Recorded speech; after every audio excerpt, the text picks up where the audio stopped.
नमः शिवाय मित्रों, आप सभी का स्वागत है।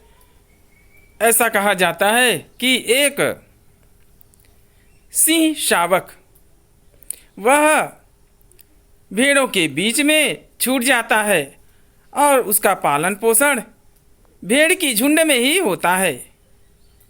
वह भेड़ों के साथ रहता है, वह स्वयं को भी भेड़ समझने लगता है। वह वैसा ही व्यवहार करता है जैसा भेड़ करते हैं। इस तरह से संगत का बहुत ही प्रभाव पड़ता है। हम जिन लोगों के बीच उठते बैठते हैं, हमारा व्यवहार वैसा ही हो जाता है।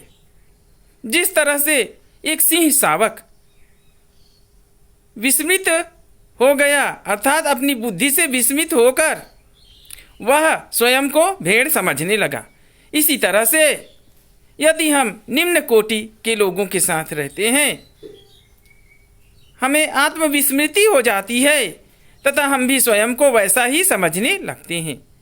अतः श्रेष्ठ लोगों के साथ रहें, स्वयं की श्रेष्ठता का अनुभव करें, अपनी तेजस्विता को बनाए रखें तथा ऐसे लोगों की संगत कदापि नहीं करें। जिस तरह से एक सिंह शावक भेड़ों के झुंड में आ गया और वह स्वयं को भेड़ समझने लगा, इसी तरह से हम जिस तरह की संगत रखते हैं, स्वयं को वैसा ही मान बैठते हैं। हमारा पराक्रम, हमारी तेजस्विता, हमारे उच्च विचार खो जाते हैं। अतः श्रेष्ठ लोगों की संगत करें। यदि श्रेष्ठ लोग नहीं हैं, श्रेष्ठ साहित्यों का अध्ययन करें। आपकी विवेकशीलता तीक्ष्ण हो, तेजस्वी बने, पराक्रमी बने।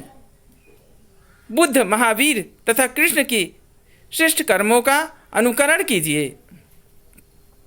आप बुद्ध नहीं बन सकते, कृष्ण नहीं बन सकते, परंतु उनके श्रेष्ठ गुणों का अनुकरण अवश्य कर सकते हैं।